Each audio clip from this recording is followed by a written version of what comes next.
Je travaille avec des organisations de sauvetage animalier depuis près de 10 ans.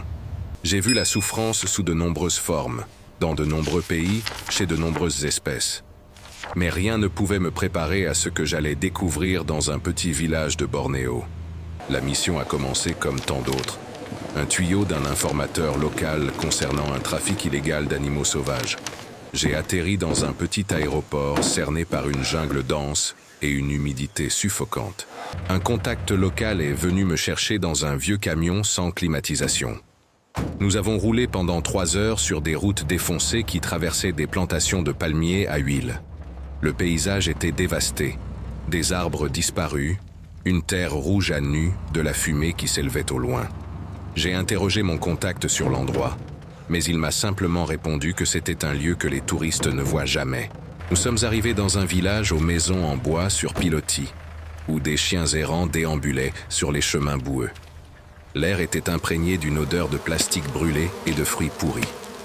On m'a dit d'attendre près d'une petite boutique pendant que mon contact parlait à quelqu'un à l'intérieur d'une maison. Des enfants me dévisageaient de loin, curieux mais prudents. Une vieille femme assise sur un porche détourna le regard quand nos regards se croisèrent. Un mauvais pressentiment m'envahit, mais je ne parvenais pas encore à le définir. Mon contact revint sur ses pas et me fit signe de le suivre discrètement. Nous longeâmes une rangée de maisons en direction d'une structure en béton à moitié dissimulée par la végétation. Elle semblait abandonnée. Murs fissurés, toit couvert de mousse, pas de fenêtre. Mais un cadenas, brillant et neuf, fermait la porte. Mon contact murmura que c'était là. Mon cœur s'emballa à l'approche de la porte métallique rouillée. À travers une petite fente dans le mur, je ne vis que l'obscurité. Soudain, j'entendis un souffle rauque et faible, suivi du bruit de chaînes traînant sur le béton. Je collai mon œil à l'entrebâillement et attendis que ma vue s'habitue à l'obscurité. Et alors, je la vis. 2 yeux ambrés me fixaient depuis l'ombre, immobiles, sans cligner des yeux. Je regarde. J'attends. Je reculai du mur, les mains tremblantes. Mon contact m'avait prévenu que le propriétaire pouvait revenir à tout moment. Nous n'avions aucune autorité légale ici, aucun soutien policier, aucun renfort. Il me fallait en voir plus avant de prendre une décision. Je trouvai une planche mal fixée sur le côté de la structure et l'ouvris avec précaution. Un rayon de lumière perça l'obscurité, révélant l'horreur qui s'y trouvait. Une femelle orang-outan adulte était assise sur le sol en béton immonde. Ses poignets étaient liés par de lourdes chaînes rouillées, attachées à un poteau métallique. Son pelage orange était clairsemé et tombait par plaques, laissant apparaître une peau grise et irritée. Son ventre était gonflé par la malnutrition, ses côtes visibles à travers ses flancs. Elle ne bougea pas lorsque la lumière frappa son visage. Ses yeux, autrefois vifs, étaient ternes et sans vie. Des mouches tournoyaient autour des plaies ouvertes sur ses bras et ses jambes. L'odeur à l'intérieur était insoutenable. Urine, excréments, restes de nourriture en décomposition. Un bol en métal près d'elle contenait de l'eau sale où flottaient des insectes. La rage montait en moi, mais je me suis forcé à garder mon calme. Mon contact m'a expliqué qu'elle était là depuis des années, utilisée comme attraction touristique. Les gens payaient pour se faire photographier avec elle, puis l'abandonnaient dans ce cachot. Quand les touristes ont cessé de venir, le propriétaire l'a tout simplement laissée là. Elle était trop faible pour être vendue, trop malade pour être exhibée. Alors, on l'a laissée mourir dans l'obscurité. J'ai pris des photos et des vidéos avec mon téléphone, documentant tout. Mes mains tremblaient tellement que j'ai dû m'appuyer contre le mur pour me stabiliser. L'orang-outan a lentement tourné la tête vers moi. Un instant, nos regards se sont croisés. Elle a levé légèrement une main, les chaînes cliquetant comme pour tendre la main. Puis elle l'a laissée retomber, trop épuisée pour la maintenir levée. Ce geste m'a brisé le cœur. Je ne pouvais pas la laisser ici une nuit de plus. Mais la libérer maintenant, sans assistance vétérinaire, pourrait lui être fatale. Son corps était trop fragile, son état trop grave. J'avais besoin d'aide, et vite. J'ai demandé à mon contact de trouver du réseau et d'appeler notre équipe de secours. Le temps pressait. L'équipe de secours est arrivée 6 heures plus tard dans 2 véhicules chargés de matériel. Un vétérinaire, 2 soigneurs animaliers et une cage de transport adaptée aux grands singes. Je leur ai expliqué la situation pendant que nous nous dirigions vers la structure en béton. Le cadenas de la porte a été coupé en quelques secondes avec une pince coupante. La porte métallique s'est ouverte brusquement et l'odeur nous a tous saisis d'un coup. L'un des soigneurs a reculé en se bouchant le nez. Le vétérinaire a enfilé des gants et un masque et est entré le premier. Je l'ai suivi de près avec une lampe torche. L'orang-outan était toujours dans la même position, assis contre le mur, ses chaînes toujours attachées. Il n'a pas réagi à notre présence, ni peur, ni agressivité, rien. Le vétérinaire s'est agenouillé lentement près d'Il, lui parlant d'une voix douce et calme. Il a examiné les yeux, la bouche et la peau de l'animal sans toucher les chaînes. Elle nous a dit que l'orang-outan était gravement déshydraté et malnutri. Ses muscles s'étaient atrophiés après des années d'immobilité. Les plaies sur son corps étaient infectées, mais sans danger vital si elles étaient traitées rapidement. Cependant, les chaînes représentèrent le problème immédiat. Le métal lui avait entaillé les poignets au fil du temps, créant de profondes blessures partiellement cicatrisées autour de la rouille. Les retirer sans précaution risquait de provoquer une hémorragie importante ou des lésions nerveuses. La vétérinaire a préparé un léger sédatif pour calmer l'orang-outan pendant l'intervention. J'ai maintenu la lampe torche stable pendant qu'elle injectait la solution dans le bras de l'animal. En quelques minutes, le corps de l'orang-outan s'est détendu. Sa respiration s'est ralentie. Un soigneur lui tenait les bras délicatement, tandis que l'autre utilisait une petite scie pour couper les chaînes. Le bruit du métal qui se brisait a résonné dans la pièce sombre. Quand la première chaîne est tombée au sol, j'ai senti les larmes me monter aux yeux. La deuxième chaîne a suivi quelques instants plus tard. Pour la première fois depuis des années, ses bras étaient libres. La vétérinaire a immédiatement nettoyé et bandé les plaies de ses poignets. Nous l'avons délicatement soulevé et placé sur une civière, puis nous l'avons sorti du bâtiment. Dès qu'elle a franchi le seuil, les rayons du soleil ont caressé son visage.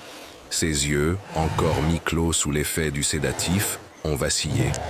Une faible réaction, certes, mais bien présente. Elle sentait le soleil pour la première fois depuis des années.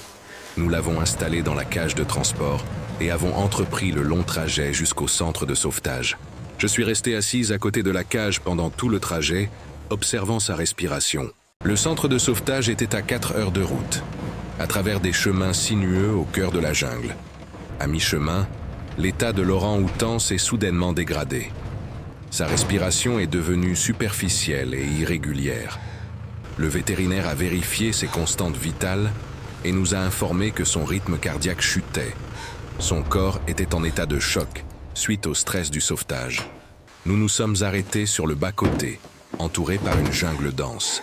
Le vétérinaire est monté à l'arrière du véhicule et a préparé une perfusion d'urgence. Elle a inséré l'aiguille dans le bras de l'orang-outan et a commencé à lui administrer des fluides. Je tenais la poche de perfusion au-dessus de ma tête pendant que le vétérinaire surveillait son pouls. Les minutes s'écoulaient dans un silence complet. Seul le bourdonnement des insectes à l'extérieur et le léger goutte-à-goutte de la perfusion venaient troubler le silence. Je fixais la poitrine de l'orang-outan, comptant chaque respiration, craignant que chacune ne soit la dernière. Le vétérinaire a déclaré que les 10 prochaines minutes seraient décisives. Si son corps ne réagissait pas au fluide, il n'y avait plus rien à faire. Je me suis surprise à lui murmurer des mots doux, à lui dire de tenir bon, qu'elle était en sécurité maintenant. Ses yeux restaient fermés, son corps immobile. Puis, lentement, sa respiration s'est approfondie. Sa poitrine se soulevait davantage à chaque inspiration. Le vétérinaire a vérifié son pouls une nouvelle fois et a dit qu'il se stabilisait. La couleur a commencé à revenir sur ses lèvres et ses gencives. Elle se battait. J'ai expiré un souffle que je ne savais même pas retenir. Le vétérinaire a dit que nous pouvions reprendre la route, mais lentement. Je suis resté à l'arrière avec elle, ma main posée délicatement près de son bras. Nous sommes arrivés au refuge au coucher du soleil. Une équipe médicale attendait à l'entrée avec un enclos préparé.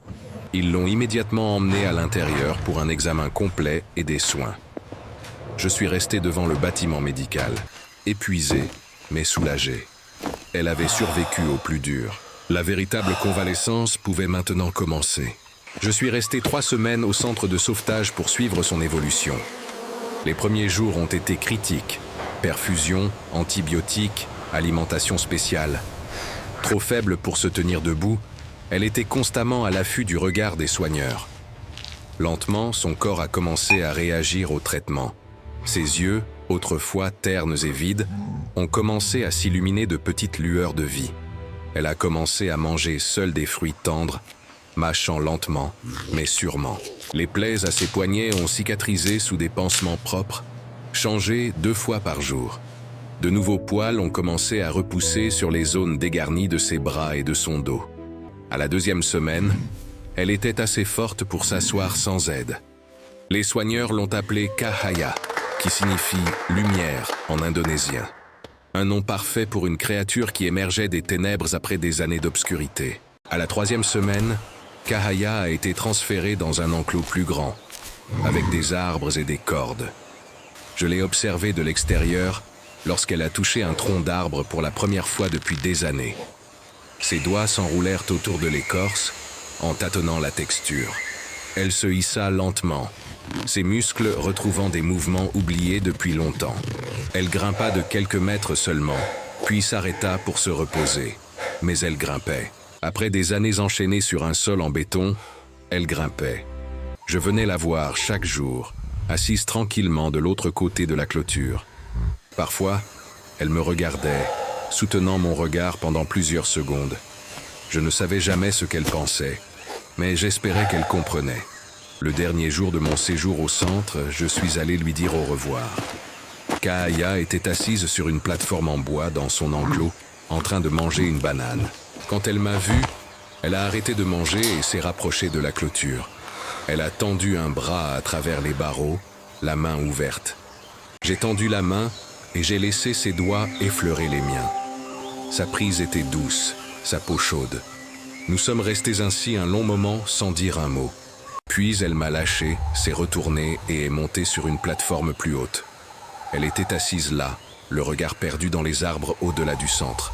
Je savais qu'il lui restait encore des mois, voire des années, de rééducation. Mais un jour, elle retournerait dans la forêt, son foyer. Je quittais le centre de sauvetage, son image gravée dans ma mémoire.